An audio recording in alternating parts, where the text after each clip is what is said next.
नमस्कार। आकाशवाणी से प्रस्तुत है समाचार प्रभात।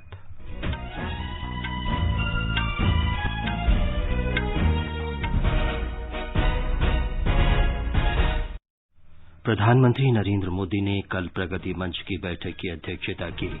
परियोजनाओं को समय पर पूरा करने के महत्व पर जोर दिया।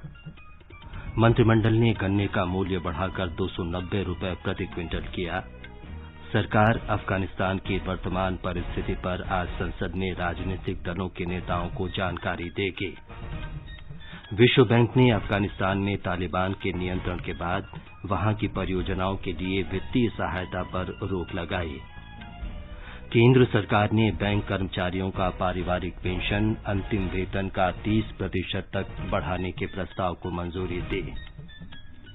सरकार असंगठित क्षेत्र के श्रमिकों के राष्ट्रीय डेटाबेस ई श्रम पोर्टल का आज शुभारंभ करेगी। नागरिक उड्डयन मंत्री ज्योतिरादित्य सिंधिया ने राज्यों और केंद्र शासित प्रदेशों से विमान ईंधन पर वैट को युक्तिसंगत बनाने का आग्रह किया। राष्ट्रपति रामनाथ कोविंद उत्तर प्रदेश के 4 दिन के दौरे पर आज लखनऊ पहुंचेंगे। 3 दिवसीय पर्यटन कार्यक्रम लद्दाख नया आरंभ नया लक्ष्य आज से लेह में शुरू होगा। देश ने राष्ट्रव्यापी टीकाकरण अभियान के तहत 60 करोड़ से अधिक टीका लगाने की उपलब्धि हासिल की। और भारत के साथ तीसरे क्रिकेट टेस्ट मैच के पहले दिन इंग्लैंड ने पहली पारी में बिना कोई विकेट खोए 120 रन बनाकर अपनी स्थिति मजबूत की।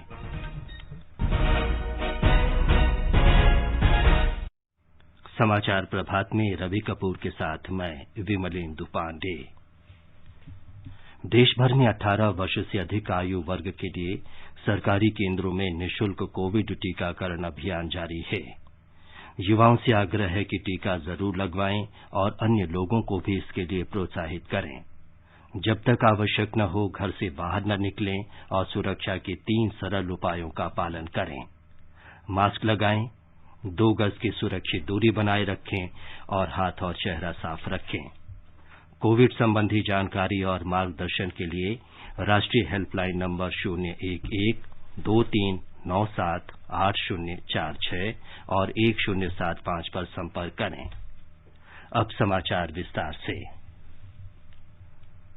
प्रधानमंत्री नरेंद्र मोदी ने कल प्रगति मंच की बैठक की अध्यक्षता की। इस बैठक की कार्यसूची के 9 विषयों की समीक्षा की गई। रेल मंत्रालय और सड़क परिवहन तथा राजमार्ग मंत्रालय की 3 और 2 परियोजनाएं बिजली मंत्रालय की हैं। 14 राज्यों से संबंधित इन परियोजनाओं पर 1,26,000 करोड़ रुपए की लागत आएगी। ये राज्य हैं उत्तर प्रदेश, मध्य प्रदेश, पंजाब, हिमाचल प्रदेश, गुजरात, राजस्थान, महाराष्ट्र, हरियाणा, छत्तीसगढ़, अरुणाचल प्रदेश, सिक्किम, उत्तराखंड, मणिपुर और दिल्ली। प्रधानमंत्री ने इन परियोजनाओं को समय पर पूरा करने के महत्व पर जोर दिया। बातचीत के दौरान श्री मोदी ने one nation one ration card योजना की भी समीक्षा की। प्रधानमंत्री ने ऑक्सीजन संयंत्र के निर्माण और अस्पतालों में बिस्तरों की उपलब्धता की स्थिति पर नजर रखने के भी निर्देश दिए। ये केंद्र और राज्य सरकारों के सक्रिय शासन और योजनाओं के समय पर कार्यान्वयन की समीक्षा का एक मल्टी मॉडल मंच है। केंद्रीय मंत्रिमंडल ने गन्ने का मूल्य बढ़ाकर 290 रुपये प्रति क्विंटल कर दिया है। ये अब तक का सबसे अधिक मूल्य है। वाणिज्य, उपभोक्ता कार्य, खाद्य और सार्वजनिक वितरण मंत्री पीयूष गोयल ने कहा कि मंत्रिमंडल के इस फैसले से 5 करोड़ गन्ना किसानों और उनके आश्रितों को लाभ होगा। श्री गोयल ने कहा कि इस निर्णय का फायदा चीनी मिलों के 5 लाख कामगारों और संबद्ध गतिविधियों में शामिल लोगों को भी मिलेगा। Fair and remunerative price FRP जो शुगर केन पे दिया जाता है उसको बढ़ाकर अब 290 रुपए प्रति क्विंटल करने का निर्णय लिया गया। जब रिकवरी 10% से अधिक हो जाती है तो उसका प्रोपोर्शनेट हर 0.1% इंक्रीज के लिए अधिकांश 2 रुपए 90 पैसे प्रति क्विंटल और दिया जाता है। और न्यूनतम बेसिक जो प्राइस मिलती है उसको भी 9.5% पर रोका गया है। 9.5% से कम अगर किसी किसान का रिकवरी होती है तो उनको 275 रुपए 50 पैसे प्रति क्विंटल मिलेगा। गृहमंत्री अमित शाह ने गन्ना किसानों के लिए लाभकारी मूल्य FRP बढ़ाने के लिए प्रधानमंत्री नरेंद्र मोदी का आभार व्यक्त किया है। उन्होंने कहा कि सुगम खेती और आत्मनिर्भर किसानों के हित में किए गए इस निर्णय से चीनी के निर्यात और एथेनॉल के उत्पादन में वृद्धि होगी। इससे गन्ना उत्पादकों की आय बढ़ेगी। विदेश मंत्री डॉक्टर सुब्रमण्यम जयशंकर आज नई दिल्ली में विभिन्न दलों के नेताओं को अफगानिस्तान के मौजूदा हालात की जानकारी देंगे। विदेश मंत्रालय ने कहा है कि अफगानिस्तान में वर्तमान स्थिति को देखते हुए सरकार ने फैसला किया है कि अफगान नागरिक केवल ई वीजा के द्वारा ही भारत आ सकेंगे। ब्यौरा हमारे संवाददाता से। विभिन्न दलों के नेताओं के साथ होने वाली चर्चा के दौरान सरकार द्वारा अफगानिस्तान में फंसे भारतीयों को निकालने और उस देश की मौजूदा स्थिति के आकलन के बारे में जानकारी दिए जाने की संभावना है। तालिबान द्वारा अफगानिस्तान पर कब्जा किए जाने के बाद वहां से अब तक 600 से अधिक लोगों को भारत लाया जा चुका है। भारत द्वारा काबुल, दुशानबे और दोहा से विभिन्न उड़ानों के जरिए लोगों को वापस लाया गया है। काबुल से भारतीयों को वापस लाए जाने के लिए चलाए जा रहे इस मिशन को ऑपरेशन देवी शक्ति का नाम दिया गया है। सरकार ने कहा है कि वह अफगानिस्तान में फंसे भारतीयों को सुरक्षित लाने के लिए प्रतिबद्ध है। आनंद कुमार, आकाशवाणी समाचार, दिल्ली। विश्व बैंक ने अफगानिस्तान में तालिबान के नियंत्रण के बाद वहां की परियोजनाओं के लिए वित्तीय सहायता पर रोक लगा दी है। विश्व बैंक ने अफगानिस्तान में तालिबान के कब्जे के बाद देश की परियोजनाओं, विशेष रूप से महिलाओं से संबंधित कार्यक्रमों पर होने वाले असर को लेकर चिंता व्यक्त की है। विश्व बैंक द्वारा अफगानिस्तान को धन उपलब्ध कराने पर रोक लगाने का फैसला नई सरकार के लिए एक बड़ा धक्का है। अमेरिका ने भी अफगानिस्तान के केंद्रीय बैंक की परिसंपत्तियों पर रोक लगा दी है। अफगानिस्तान बैंक के पास करीब $9 अरब का आरक्षित भंडार है। इसमें से ज्यादातर धनराशि अमेरिका में है। अफगानिस्तान पर तालिबान के नियंत्रण के कुछ दिन बाद व्हाइट हाउस ने कहा था कि अमेरिका में अफगानिस्तान के केंद्रीय बैंक की कोई भी संपत्ति तालिबान को उपलब्ध नहीं कराई जाएगी। केंद्र सरकार ने बैंक कर्मचारियों का पारिवारिक पेंशन अंतिम वेतन का 30% तक बढ़ाने के प्रस्ताव को मंजूरी दे दी है। इस कदम से बैंक कर्मचारियों की पारिवारिक पेंशन 30,000 से 35,000 रुपए तक बढ़ जाएगी। भारतीय बैंक संघ ने बैंक कर्मचारियों के परिवारों को राहत देने के लिए सरकार को ये प्रस्ताव दिया था। सरकार असंगठित कामगारों के राष्ट्रीय डेटाबेस ई-श्रम पोर्टल का आज शुभारंभ करेगी। इस पोर्टल में देश के असंगठित क्षेत्र के कामगारों का विवरण उपलब्ध रहेगा। श्रम और रोजगार मंत्री भूपेंद्र यादव ने ई-श्रम पोर्टल का प्रतीक चिन्ह जारी करते हुए कहा कि असंगठित श्रमिकों की पहचान का विवरण रखे जाने की बहुत जरूरत थी। उन्होंने कहा कि ये पोर्टल राष्ट्र निर्माताओं के रूप में श्रम योगियों का राष्ट्रीय डेटाबेस होगा। इससे उन्हें कल्याणकारी योजनाओं का लाभ पहुंचाने में मदद मिलेगी। राष्ट्रपति रामनाथ कोविंद उत्तर प्रदेश के 4 दिन के दौरे पर आज लखनऊ पहुंचेंगे। अपनी यात्रा के दौरान राष्ट्रपति गोरखपुर और अयोध्या के कई कार्यक्रमों में भी भाग लेंगे। ब्यौरा हमारे संवाददाता से। राष्ट्रपति रामनाथ कोविंद आज दोपहर लखनऊ पहुंचेंगे और अगले 2 दिनों तक शहर में रहेंगे। आज शाम राष्ट्रपति बाबा साहब भीमराव अंबेडकर विश्वविद्यालय के 9वें दीक्षांत समारोह में हिस्सा लेंगे। वो विश्वविद्यालय में सावित्रीबाई फुले बालिका छात्रावास की आधारशिला भी रखेंगे। कल राष्ट्रपति लखनऊ स्थित कैप्टन मनोज पांडे सैनिक स्कूल में उत्तर प्रदेश के पूर्व मुख्यमंत्री डॉक्टर संपूर्णानंद की प्रतिमा का अनावरण करेंगे। इसके साथ ही वो संजय गांधी पोस्ट ग्रेजुएट आयुर्विज्ञान संस्थान लखनऊ के 26वें दीक्षांत समारोह में भी शामिल होंगे। 28 अगस्त को राष्ट्रपति गोरखपुर जाएंगे, जहां वो एक कार्यक्रम में शामिल होने के बाद लखनऊ आ जाएंगे। 29 अगस्त को राष्ट्रपति लखनऊ से रेल मार्ग के द्वारा अयोध्या जाएंगे, जहां वो संस्कृति और पर्यटन विभाग की विभिन्न परियोजनाओं का शुभारंभ करने के साथ ही रामलला के दर्शन करेंगे और भव्य मंदिर निर्माण की प्रगति का जायजा लेंगे। सुशील चंद्र तिवारी, आकाशवाणी समाचार, लखनऊ। आगे बढ़ने से पहले एक नजर मुख्य समाचारों पर। प्रधानमंत्री नरेंद्र मोदी ने कल 37वीं प्रगति बैठक की अध्यक्षता की। परियोजनाओं को समय पर पूरा करने पर जोर दिया। मंत्रिमंडल ने गन्ने के अब तक के सर्वाधिक मूल्य 290 रुपए प्रति क्विंटल को मंजूरी दी। सरकार आज राजनीतिक दलों के सदन नेताओं को अफगानिस्तान की वर्तमान स्थिति की जानकारी देगी। विश्व बैंक ने अफगानिस्तान में तालिबान के नियंत्रण के बाद वहां की परियोजनाओं के लिए वित्तीय सहायता पर रोक लगाई। केंद्र सरकार ने बैंक कर्मचारियों की पारिवारिक पेंशन अंतिम वेतन के 30% तक बढ़ाने के प्रस्ताव को मंजूरी दी। सरकार असंगठित क्षेत्र के श्रमिकों के राष्ट्रीय डेटाबेस ई-श्रम पोर्टल का आज शुभारंभ करेगी। नागरिक उड्डयन मंत्री ज्योतिरादित्य सिंधिया ने राज्यों और केंद्र शासित प्रदेशों से विमान ईंधन पर वैट को युक्तिसंगत बनाने का आग्रह किया। राष्ट्रपति रामनाथ कोविंद उत्तर प्रदेश के 4 दिन के दौरे पर आज लखनऊ पहुंचेंगे। 3 दिवसीय पर्यटन कार्यक्रम लद्दाख नया आरंभ नया लक्ष्य आज से लेह में शुरू होगा। देश में कोविड रोधी टीका लगा चुके लोगों की संख्या 60 करोड़ के पार हुई और हेडिंग्ले में भारत के साथ तीसरे क्रिकेट टेस्ट मैच के दूसरे दिन आज इंग्लैंड पहली पारी में कल के स्कोर 120 रन से आगे खेलेगा।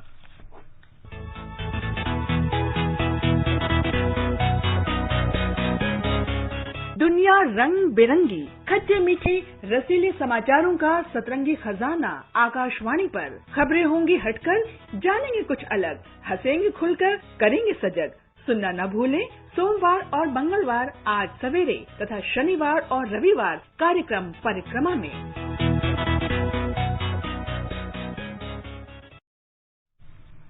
नागर विमानन मंत्री ज्योतिरादित्य सिंधिया ने राज्यों और केंद्र शासित प्रदेशों से सभी हवाई अड्डों पर विमान ईंधन पर मूल्य वर्धित कर वैट 3 से 4% की सीमा में रखकर तर्कसंगत बनाने का अनुरोध किया है।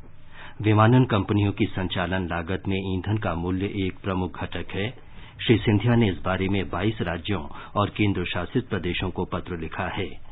उन्होंने राज्यों से आर्थिक विकास में तेजी लाने के मद्देनजर राज्यों में विमान यात्रा और संपर्क सुविधा में तेजी लाने के इरादे को आगे ले जाने के लिए कहा। देश में अब तक 60 करोड़ से अधिक कोविड रोधी टीके लगाए जा चुके हैं। केंद्रीय स्वास्थ्य मंत्रालय ने कहा कि कुल टीकाकरण में अब तक 46 करोड़ से अधिक लोगों को पहली डोज और 13 करोड़ से अधिक लोगों को दूसरी डोज दी जा चुकी है।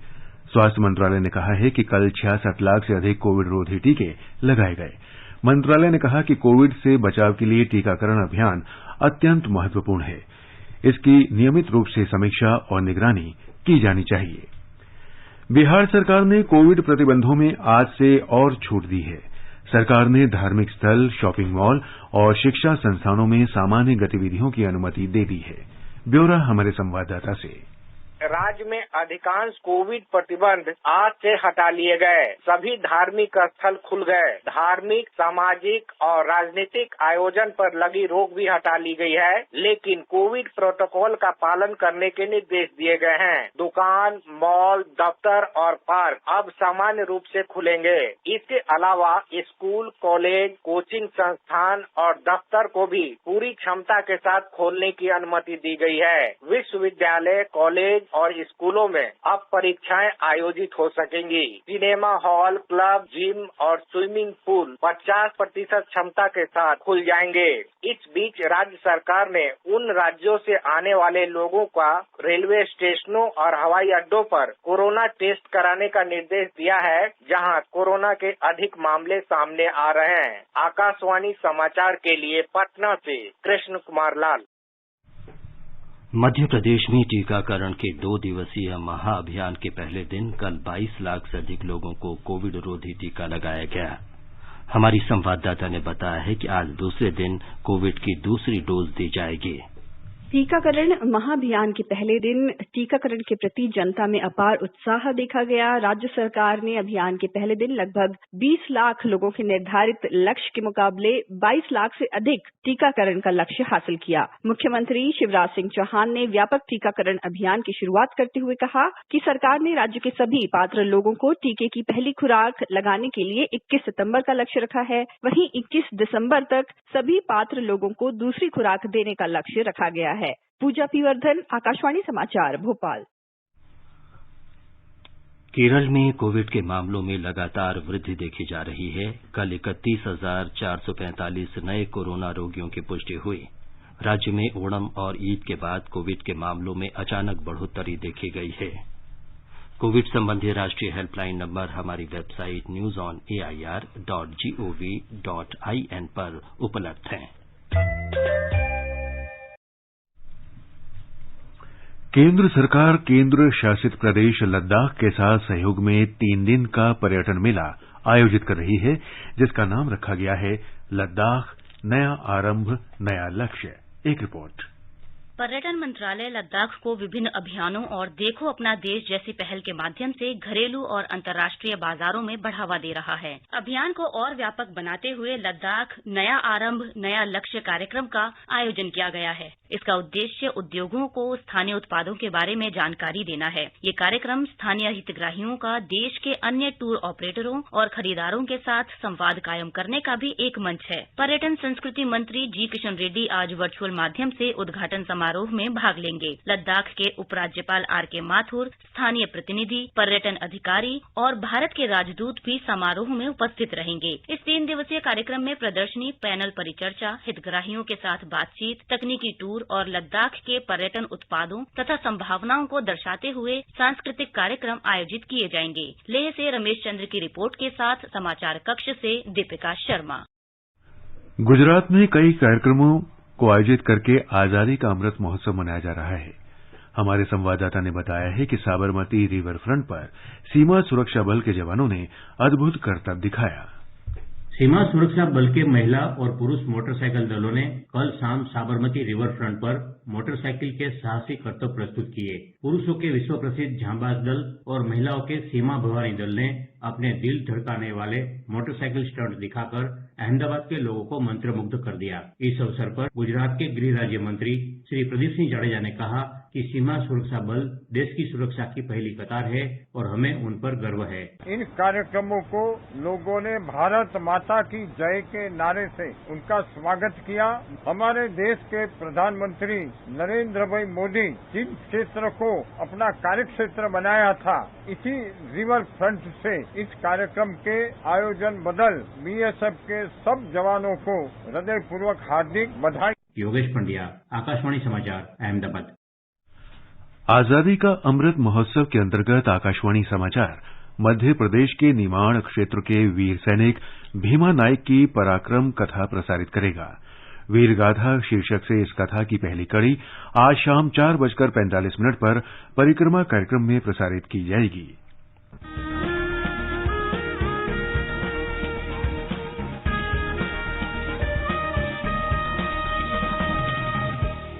आजादी के अमृत महोत्सव के पावन अवसर पर आकाशवाणी समाचार के कार्यक्रम परिक्रमा में 26 अगस्त गुरुवार को शाम 4:45 पर सुनिए देश की आजादी की लड़ाई में अपना अमूल्य योगदान देने वाले मध्य प्रदेश के निमाड़ अंचल के रणबांकुरे भीमा नायक की वीर गाथा।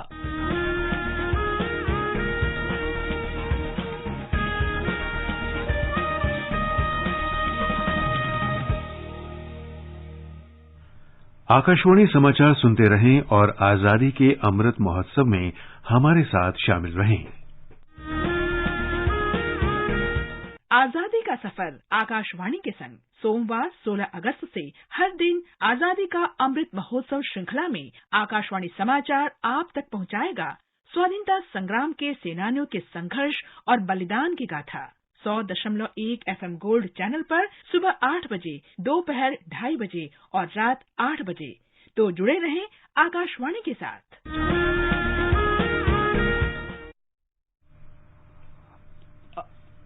आजादी के अमृत महोत्सव के अंतर्गत आइए अब सुनते हैं आकाशवाणी की विशेष प्रस्तुति आजादी का सफर।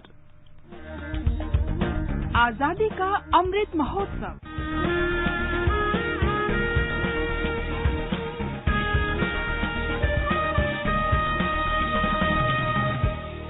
आजादी का सफर आकाशवाणी के संग एक राष्ट्र का जन्म। भारत का शानदार स्वाधीनता संघर्ष आधुनिक विश्व के महानतम संघर्षों में से एक है। आकाशवाणी आपके लिए रोजाना ला रही है इस शानदार संघर्ष की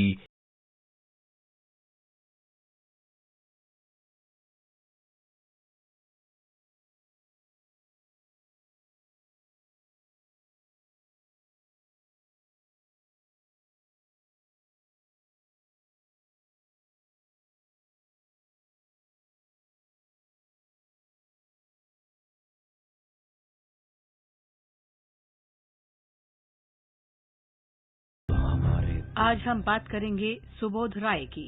वे प्रसिद्ध चिट्टागोंग हथियारों की लूट की टीम में सबसे युवा क्रांतिकारी थे। सुबोध राय को झुंकू रॉय के नाम से भी जाना जाता था। उनका जन्म 26 अगस्त 1915 को चिट्टागोंग में हुआ था। रॉय भारत के स्वाधीनता आंदोलन से प्रभावित क्रांतिकारी समाजवादी थे। रिवॉल्यूशनरी इंडियन सोशलिस्ट पार्टी के नेता सूर्य सेन ने 1930 में चिट्टागोंग में अंग्रेजों के हथियारों के मालखाने पर छापा मारने की योजना बनाई। योजना के तहत चिट्टागोंग में 2 मालखानों पर कब्जा करना शामिल था।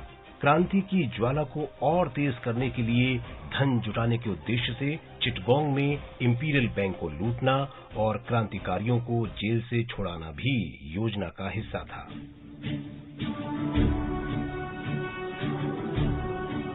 18 अप्रैल को इस योजना पर अमल किया गया। क्रांतिकारियों के एक समूह ने यूरोपियन क्लब के मुख्यालय पर कब्जा कर लिया।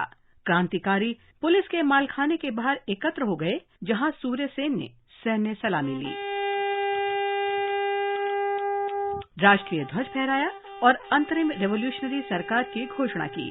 क्रांतिकारी भोर होने से पहले ही चिट्टागोंग से निकल पड़े और चिट्टागोंग हिल रेंज की तरफ बढ़ने लगे। उन्हें छिपने के लिए सुरक्षित ठिकाने की तलाश थी, लेकिन कुछ ही दिनों में पुलिस ने उन्हें पकड़ लिया। मुकदमे के बाद रॉय को 1934 में पोर्ट ब्लेयर की सेलुलर जेल भेज दिया गया। ऐ शहीद मुल्क मिल्लत, मैं तेरे ऊपर निसार, अब तेरी हिम्मत का चर्चा गैर की महफिल में है। वक्त आने दे, बता देंगे तुझे आसमां, हम अभी से क्या बताएं, क्या हमारे दिल में है। 1940 में जेल से रिहा होने के बाद रॉय राजनीति में आ गए और भारतीय कम्युनिस्ट पार्टी के सदस्य बन गए। सुबोध रॉय ने कम्युनिस्ट आंदोलन के इतिहास में बड़ा बौद्धिक योगदान दिया। उन्होंने communism in India unpublished documents पुस्तक का संपादन किया। 26 अगस्त स्वाधीनता सेनानी डॉक्टर नारायण सुब्बाराव हार्डिकर की पुण्यतिथि भी है। उन्होंने कांग्रेस सेवा दल की स्थापना की थी। हार्डिकर का जन्म 1889 में धारवाड़ में हुआ था। उनके पिता का नाम सुब्बाराव और माता का नाम यमुनाबाई था। उन्होंने कलकत्ता के college of physicians and surgeons में मेडिसिन का अध्ययन किया। उसके बाद हार्डिकर उच्च शिक्षा के लिए अमेरिका चले गए। अमेरिका में उनकी मुलाकात लाला लाजपत राय से हुई और वे उनके निकट सहयोगी बन गए। हार्डिकर अमेरिका में कई राजनीतिक गतिविधियों में सक्रिय हो गए। वे हिंदुस्तान एसोसिएशन ऑफ अमेरिका के अध्यक्ष भी रहे। उन्होंने शिकागो में भारतीय विद्यार्थियों का सम्मेलन आयोजित किया। वे होम रूल लीग में भी शामिल हुए, जिसकी स्थापना लालाजी ने की थी। लालाजी के साथ हार्डिकर ने यंग इंडिया पत्रिका भी प्रकाशित की। अमेरिका और कनाडा में रहने के दौरान उन्होंने वहां रहने वाले भारतीयों को भारत के स्वाधीनता संघर्ष की जानकारी दी। हार्डिकर ने स्वाधीनता संघर्ष के दौरान कई आंदोलनों में हिस्सा लिया। झंडा जुलूस में शामिल लोगों पर ब्रिटिश पुलिस के अत्याचार और राष्ट्रीय ध्वज के अपमान के विरोध में कांग्रेस ने झंडा सत्याग्रह आरंभ किया। हार्डिकर के नेतृत्व में ये आंदोलन नागपुर में शुरू हुआ। वे कई बार जेल गए। इस दौरान डॉक्टर हार्डिकर ने ऐसे संगठन के बारे में सोचा जिसमें उत्तम चरित्र वाले अनुशासित और प्रशिक्षित युवा शामिल हों। इसका परिणाम 27 दिसंबर 1923 को कांग्रेस के काकीनाडा अधिवेशन में सेवा दल के गठन के रूप में सामने आया। सेवा दल ने नागरिक अवज्ञा आंदोलन में महत्वपूर्ण भूमिका निभाई। डॉक्टर हार्डिकर ने 1925 में मासिक पत्रिका वॉलंटियर का प्रकाशन शुरू किया और पूरी तरह से सेवा दल के लिए समर्पित हो गए। डॉक्टर हार्डिकर 1952 से 1962 तक 2 बार राज्यसभा सांसद रहे। उन्हें 1958 में पद्म भूषण से सम्मानित किया गया। 26 अगस्त 1975 को डॉक्टर हार्डिकर का निधन हो गया। उनकी जन्मशती की स्मृति में 1989 में डाक टिकट भी जारी किया गया। आज बस इतना ही। आजादी का सफर आकाशवाणी के संग कल फिर मिलेंगे नई कड़ी के साथ।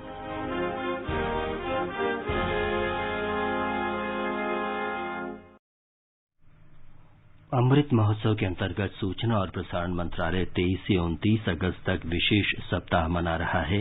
इस सप्ताह में अनेक कार्यक्रम प्रसारित किए जा रहे हैं। आकाशवाणी आज आजादी का सफर आकाशवाणी के साथ और शाम 4:30 बजे परिक्रमा में अज्ञात नायक भीमा नायक प्रसारित करेगा। दूरदर्शन सवेरे 8:55 पर आजादी का सफर और शाम 7 बजे दूरदर्शन समाचार पर नए भारत का सागर जनता के लिए कूटनीति कार्यक्रम प्रसारित करेगा। शाम 6 बजे डीडी नेशनल पर रजवाड़ों के विलय नाम से वृत्तचित्र प्रसारित किया जाएगा। लीड्स में भारत के साथ तीसरे क्रिकेट टेस्ट मैच के पहले दिन इंग्लैंड ने पहली पारी में बिना कोई विकेट खोए 120 रन बनाकर अपनी स्थिति मजबूत कर ली है।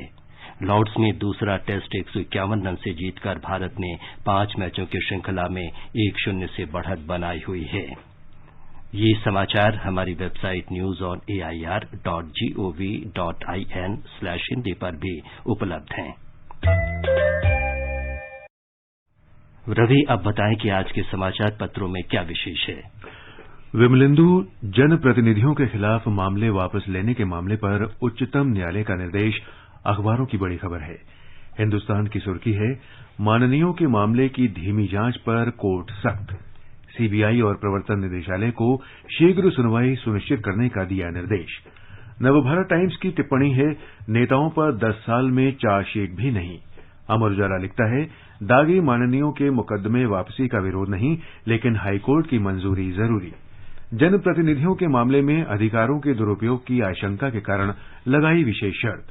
दैनिक भास्कर की बड़ी खबर है, आयुष्मान भारत प्रधानमंत्री जन आरोग्य योजना को राशन कार्ड से जोड़ने की तैयारी। 5 लाख के स्वास्थ्य बीमा कवर के लाभार्थियों की संख्या 55 करोड़ से बढ़कर 80 करोड़ तक हो सकती है। अफगान संकट पर जनसत्ता की सुर्खी है, ई वीजा पर ही भारत आ सकेंगे अफगान नागरिक।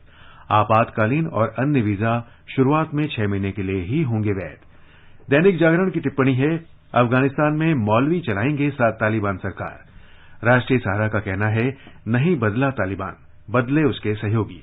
प्रमुख रक्षा अध्यक्ष जनरल बिपिन रावत के हवाले से अखबार लिखता है, भारत चुनौतियों से निपटने को तैयार। कोविड टीकाकरण पर जनसत्ता का शीर्षक है, देश में 60 करोड़ टीकाकरण का आंकड़ा पार। 50 से 60 करोड़ की संख्या पहुंचने में लगे 19 दिन। दैनिक भास्कर का शीर्षक है, स्कूल खुलने के बने आसार। 3 राज्यों राजस्थान, गुजरात और बिहार में सितंबर से कक्षाएं। अंत में मुख्य समाचार एक बार फिर। प्रधानमंत्री नरेंद्र मोदी ने कल प्रगति मंच की बैठक की अध्यक्षता की। परियोजनाओं को समय पर पूरा करने पर जोर दिया। मंत्रिमंडल ने गन्ने के अब तक के सर्वाधिक मूल्य 290 रुपये प्रति क्विंटल को मंजूरी दी। सरकार आज राजनीतिक दलों के सदन नेताओं को अफगानिस्तान की वर्तमान परिस्थिति की जानकारी देगी। विश्व बैंक ने अफगानिस्तान में तालिबान के नियंत्रण के बाद वहां की परियोजनाओं के लिए वित्तीय सहायता पर रोक लगाई। केंद्र सरकार ने बैंक कर्मचारियों की पारिवारिक पेंशन अंतिम वेतन के 30% तक बढ़ाने के प्रस्ताव को मंजूरी दी। सरकार आज असंगठित क्षेत्र के श्रमिकों के राष्ट्रीय डेटाबेस ई श्रम पोर्टल का शुभारंभ करेगी।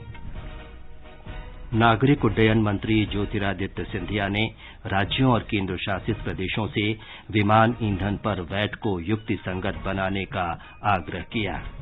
राष्ट्रपति रामनाथ कोविंद उत्तर प्रदेश के 4 दिन के दौरे पर आज लखनऊ पहुंचेंगे।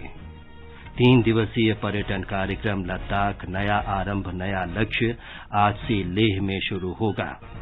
देश में कोविड रोधी टीका लगा चुके लोगों की संख्या 60 करोड़ के पार हुई और हेडिंग्ले में भारत के साथ तीसरे क्रिकेट टेस्ट मैच के दूसरे दिन आज इंग्लैंड पहली पारी में कल के स्कोर 120 रन से आगे खेलेगा।